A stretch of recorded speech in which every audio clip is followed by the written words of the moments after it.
वहीम नाजरीन अस्सलाम वालेकुम, मैं हूँ इमरान वसीम। नाज़रीन, आज 19 फरवरी है, दिन है जुमातुल मुबारक का और साल 2021। सुप्रीम कोर्ट में सदारती रेफरेंस केस की समाअत पर आप नाज़रीन के साथ बात करेंगे। आज की अदालती कार्रवाई में रज़ा रब्बानी ने इनफरादी हैसियत में अपने दलाइल का आगाज़ किया। 2 पॉइंट्स पर रज़ा रब्बानी ने आज अदालत में अपने दलाइल पेश किए। रज़ा रब्बानी के दलाइल के वो 2 पॉइंट्स क्या थे, इस पर आगे चल के आप नाज़रीन के साथ बात करेंगे। लेकिन आज की अदालती कार्रवाई की ख़ास बात यह थी कि रज़ा रब्बानी ने अदालत में जजेस के सामने इस बात का एतराफ़ किया कि सेनेट के इलेक्शन में दूसरी सियासी जमातों के वोट तोड़े जाते हैं, दूसरी सियासी जमातों के वोट हासिल करने की कोशिश की जाती है। इसकी वजह अदालत को क्या बताएगी, ये तफसीलात भी आप नाज़रीन के साथ में आगे चल के शेयर करूँगा। जबकि आज की अदालती कार्रवाई में रज़ा रब्बानी ने दलाइल देते हुए वज़ीर आज़म इमरान खान की हुकूमत पर एक इल्ज़ाम भी लगाया है। 1 घंटे की अदालती समाअत थी, जिसका अहवाल आप नाज़रीन के मैं सामने बयान करूँगा। नाज़रीन, 10:30 बजे अदालती कार्रवाई का आगाज़ होना था, लेकिन 10 मिनट की ताख़ीर से अदालती कार्रवाई का आगाज़ होता है तो चीफ जस्टिस ऑफ पाकिस्तान की जानिब से सबसे पहला सवाल इलेक्शन कमीशन के वकील से पूछा जाता है। चीफ जस्टिस का प्रीसाइजली सवाल ये था कि 2018 के सेनेट के इंतखाबात में उम्मीदवारों को इलेक्शन कमीशन की जानिब से हदायतनामा जारी किया गया था। क्या ये जो सेनेट का 2021 में इलेक्शन होने जा रहा है, इस इलेक्शन में भी उम्मीदवारों को इलेक्शन कमीशन की जानिब से ऐसा कोई हदायतनामा जारी किया गया है या नहीं जारी किया गया? जब चीफ जस्टिस ने सवाल पूछा तो इलेक्शन कमीशन के वकील की जानिब से अदालत को यह बताया गया कि 2018 के इलेक्शन की तरह 2021 के सेनेट के इंतखाबात में भी इलेक्शन कमीशन ने उम्मीदवारों को हदायतनामा जारी किया है। जिसके बाद चीफ जस्टिस ने इलेक्शन कमीशन के हुकाम को ये हुक्म दिया कि ये जो हदायतनामे की कापियाँ आज अदालत में पेश की जा रही हैं, इस मुकदमे के सदारती रेफरेंस केस के जो मुतलका फ्री कैन है या जो मुतलका वुकना है, उसे भी इस हदायतनामे की नकूल जो है वो फराहम की जाए। आज चूँकि अदालती कार्रवाई में रज़ा रब्बानी ने अपने दलाइल का आगाज़ करना था, तो इलेक्शन कमीशन से सवाल पूछने के बाद चीफ जस्टिस ऑफ पाकिस्तान रज़ा रब्बानी के साथ कुछ इस अंदाज से मुखातिब हुए। चीफ जस्टिस ने यह कहा कि यस मिस्टर रज़ा रब्बानी, आप 1994 से पार्लियामेंट के मेंबर हैं। ये जो रेफरेंस सुप्रीम कोर्ट को हुकूमत की जानिब से भेजा गया है, इस रेफरेंस पर आपके लीगल आर्गूमेंट्स क्या होंगे? इस रेफरेंस में जो सवाल उठाया गया है, इस रेफरेंस पर आप किस तरह से सुप्रीम कोर्ट ऑफ पाकिस्तान की मुआमलत करेंगे? चीफ जस्टिस ऑफ पाकिस्तान के ये कहने के बाद रज़ा रब्बानी ने अपने दलाइल का आगाज़ किया। रज़ा रब्बानी ने सबसे पहले जो हुकूमत पर इल्ज़ाम लगाया वो ये था कि रज़ा रब्बानी का ये कहना था कि इस सदारती रेफरेंस पर सुप्रीम कोर्ट जो समाअत कर रही है, ये समाअत करते हुए सुप्रीम कोर्ट अपनी एडवाइजरी जुरिसडिक्शन जो आइन का आर्टिकल 186 सुप्रीम कोर्ट को फराहम करता है, इस जुरिसडिक्शन को सुप्रीम कोर्ट एक्सरसाइज कर रही है। रज़ा रब्बानी का ये कहना था कि ये रेफरेंस दायर करने के बाद अदालत के सामने सवाल एक है कि क्या जो सेनेट का इलेक्शन है उस पर आर्टिकल 226 का इतलाक़ होता है या सेनेट के इंतखाबात पर इलेक्शन एक्ट 2017 का इतलाक़ होता है। तो ये सवाल है, इस सवाल का अदालत ने जवाब देना है। अदालत का 186 की जुरिसडिक्शन में जो दायरा अख्तियार है वो इंतहाई महदूद है।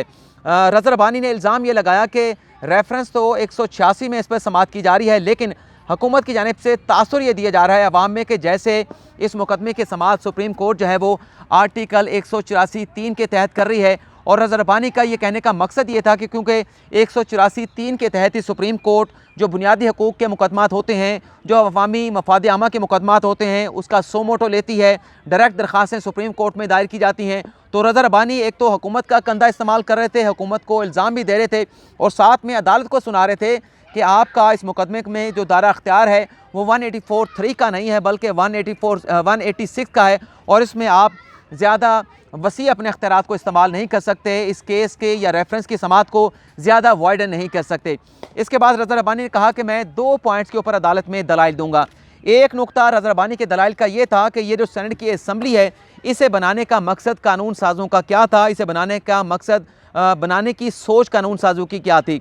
दूसरा नुकता था, रज़ा रब्बानी ने कहा कि प्रोपोर्शनेट रिप्रेजेंटेशन के हवाले से जो सवाल बार बार अदालत में आ रहा है, इस नुक्ते पर भी वो अदालत को असिस्ट करेंगे, अपने दलाइल अदालत में पेश करेंगे और जो जस्टिस इजाज़ुल एहसन की जानिब से सवालात पूछे जा रहे हैं, उन सवालों का भी वो अदालत में जवाब देंगे। ये कह के रज़ा रब्बानी ने यह कहा कि आम तौर पर यह तासुर है कि जो अरकान पार्लियामेंट होते हैं वो कोई ज़्यादा संजीदा वकील नहीं होते और यही समझा जाता है कि अरकान पार्लियामान संजीदा वकील नहीं होते। जिस पर चीफ जस्टिस ऑफ पाकिस्तान ने रज़ा रब्बानी के साथ मुकालमा किया और ये कहा कि आप सीनियर वकील हैं, आप संजीदा वकील हैं और आपकी मामलत जो होगी इस मुकदमे में वो सुप्रीम कोर्ट के लिए इंतहाई वैल्यूएबल होगी।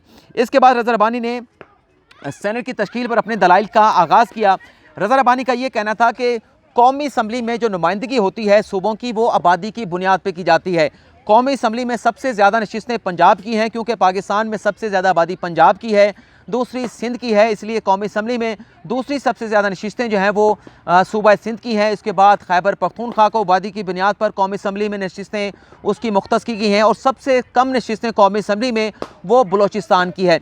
लेकिन छोटों सूबों की इस महरूमी को दूर करने के लिए, जो महरूमी का एहसास होता है उसे दूर करने के लिए कानून साज़ों ने सेनेट का इदारा बनाया था, और सेनेट के इदारे में फ़ैसला ये किया गया था कि तमाम सूबों को मुसावी यकसा नुमाइंदगी दी जाएगी सेनेट की असम्बली में। रज़ा रब्बानी का ये कहना था कि कौमी असम्बली जो है वो अवाम की नुमाइंदा होती है, और जो सेनेट की असम्बली है, जो सेनेट का इदारा है, वो जो वफाक है, वफाक की जो इकाइयाँ हैं, उसका नुमाइंदा सेनेट को कहा जाता है। रज़ा रब्बानी ने कहा कि ये नहीं हो सकता कि सेनेट और कौमी असम्बली के दरमियान जो है वो इख्तलाफ राय ना हो। अगर दोनों के दरमियान इख्तलाफ राय ना हो तो एक ये गैर फितरी बात होगी। आगे चल के रज़ा रब्बानी ने यह भी कहा कि अब असम्बलियों की नशिस्तों पर आगे चल के रज़ा रब्बानी ने यह कहा कि ये जो अदालत में पिछले चंद रोज़ से सवाल उठाया जा रहा है कि जो सूबाई असम्बलियों में सियासी जमातों की नुमाइंदगी होगी, जो वहाँ पर अक्सरियत होगी, या वहाँ पर जो उनकी मुतनासिब नुमाइंदगी होगी, उसी की रिफ्लेक्शन जो है वो सेनेट के इलेक्शन में, सेनेट की असम्बली में सियासी जमातों की नज़र आनी चाहिए। इस नुक्ते पर मैं अपने दलाइल दूंगा। रज़ा रब्बानी ने कहा कि सेनेट की असम्बली में एक बड़े आसान से करके आपको बता देता हूँ कि सेनेट के जब इलेक्शन होते हैं, अगर पंजाब में 10 अरकान असम्बली मिलकर एक रुकन को मुंतखब करते हैं, और वो किसी सियासी जमात के 25 अरकान हैं, तो उस सियासी जमात के 25 अरकान में से 20 अरकान तो मिलकर एक सेनेटर का इंतखाब कर लेंगे। ये मिसाल दी जा रही थी रज़ा रब्बानी की जानिब से। तो उसके जो बाकी 5 मेंबर होंगे वो कहाँ पर वोट पोल करेंगे। अब इस पर उन्होंने दलाइल क्या दिए, ये आप नाज़रीन को मैं शेयर कर लेता हूँ। रज़ा रब्बानी ये कह रहे थे कि लाजमी नहीं है कि वफाक में हुकूमत बनाने वाली सियासी जमात की सूबे में भी हुकूमत हो। अपोजिशन के इत्तेहाद से भी सेनेट में नशिस्तों का तनासब बदल सकता है। लेकिन चीफ जस्टिस ऑफ पाकिस्तान का ये कहना था कि जो आर्टिकल 59 में मुतनासिब नुमाइंदगी की बात की जाती है, ये कंसेप्ट दरअसल चीज़ क्या है, इस पर आप अदालत की मुआमलत करें। लेकिन जस्टिस इजाज़ुल एहसन का ये कहना था कि मुतनासिब नुमाइंदगी का जो लफ्ज़ है वो आर्टिकल 51 और 59 में एक से ज़्यादा मरतबा इस्तेमाल किया गया है, और मुतनासिब नुमाइंदगी के लफ्ज़ से ऐसा लगता है कि वाज़ह ये किया जा रहा है कि सूबों में सियासी जमातों की जितनी नशिस्तें होंगी, उस नशिस्तों के एतबार से सियासी जमातों को सेनेट में नुमाइंदगियाँ मिलेंगी, सेनेट की नशिस्तें जो है वो सियासी जमातों को दी जाएंगी। ये बड़ी वाज़ेह है। लेकिन उन्होंने ये भी कहा जस्टिस इजाज़ुल एहसन ने कि अपोजिशन की जमातों के साथ अगर हुकूमत का किसी जमात के साथ इत्तेहाद भी हो जाता है, इस सूरत में भी सेनेट में जो प्रोपोर्शनेट रिप्रेजेंटेशन का जो कंसेप्ट है वो किसी तरह से उस पर कोई फ़र्क नहीं पड़ेगा। लेकिन रज़ा रब्बानी ने, बल्कि जस्टिस इजाज़ुल एहसन ने यह भी कहा कि ये जो सेनेट के इलेक्शन में खुफिया इत्तेहाद किया जाता है, ये इत्तेहाद अगर किसी ने करना है तो इसे खुलेआम क्यों नहीं किया जाता। रज़ा रब्बानी ने कहा कि आर्टिकल 59 जो है वो 51 जो है वो ख़वातीन की जो मखसूस नशिस्तें होती हैं उसकी बात करता है, लेकिन आर्टिकल 59 में प्रोपोर्शनल रिप्रेजेंटेशन के साथ साथ सिंगल ट्रांसफरेबल वोट की बात भी की गई है। यहाँ पर रज़ा रब्बानी का ये कहना था कि जो मैंने आपको पहले मिसाल की है कि अगर बलूचिस्तान की असम्बली में किसी सियासी जमात की 2 नशिस्तें हैं और वो सियासी जमात अपना कोई सेनेटर नहीं बना सकती, तो उसके वोट जो है वो सेनेट के इलेक्शन के प्रोसेस में ज़ाया हो जाएंगे। तो इसलिए अक़लियत के वोट जो हैं वो सेनेट के इलेक्शन में ज़ाया ना हो जाएं, उन्हें उठा के फेंक ना दिया जाए। तो इसलिए ये सिंगल ट्रांसफरेबल वोट का जो कंसेप्ट जो है वो यहाँ पर रखा गया है प्रोपोर्शनल रिप्रेजेंटेशन के साथ साथ।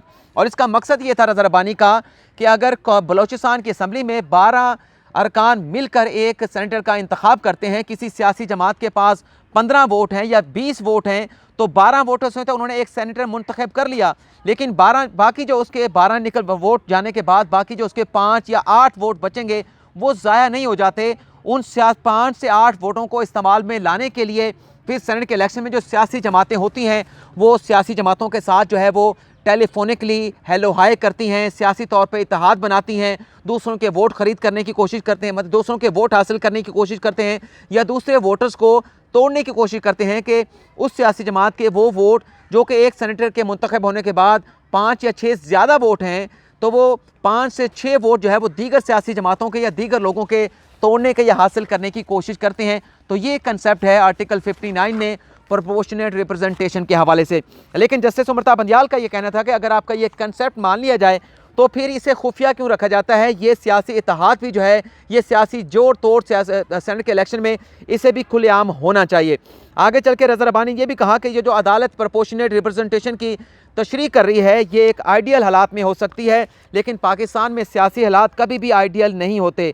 मुतनासिब नुमाइंदगी का अगर अदालत की तशरीह मान ली जाए तो फिर तो सेनेट का इलेक्शन करवाने की बजाय इस पर पार्टी लिस्ट आ जाए और पार्टी लिस्ट की बुनियाद के ऊपर जिसकी जितनी नशिस्तें बनती हैं उसे मिल जानी चाहिए। तो नाज़रीन, आज रज़ा रब्बानी ने अपने दलाइल जारी रखे, बल्कि आखिर में उन्होंने ये भी कहा कि अभी सेनेट का जो इलेक्शन होने जा रहा है इसमें पाकिस्तान तहरीक इंसाफ ने काफ लीग के साथ इत्तेहाद कर लिया है और काफ लीग से इत्तेहाद के बाद कौम अपना सेनेट की असम्बली में तहरीक इंसाफ की एक नशिस्त कम हो जाएगी और मुस्लिम काफ जिसके पास इतने नंबर्स नहीं है लेकिन तहरीक इंसाफ के तावन के साथ उसका बंदा जो है काफ लीग का जो उम्मीदवार है वो सेनेट में आ जाएगा, सेनेटर बन जाएगा। इसके बाद रज़ा रब्बानी ये भी कहा कि हॉर्स ट्रेडिंग और सियासी इत्तेहाद में फ़र्क होता है। सियासी इत्तेहाद आम तौर पर खुफिया ही होता है, इनफरादी हैसियत में हॉर्स ट्रेडिंग हो सकती है, लेकिन सियासी जमातों के लेवल पर ऐसा जो है वो शाज़ो नाज़र ही होता होगा या ऐसा करना मुमकिन नहीं है। तो ये थी नाज़रीन आज की अदालती कार्रवाई की सारी तफसीलात। फ़िलहाल आपसे इजाज़त चाहेंगे, एक नई वीडियो में एक नई खबर के साथ आपकी खबर खिदमत में हाजिर होंगे। पाकिस्तान जिंदाबाद।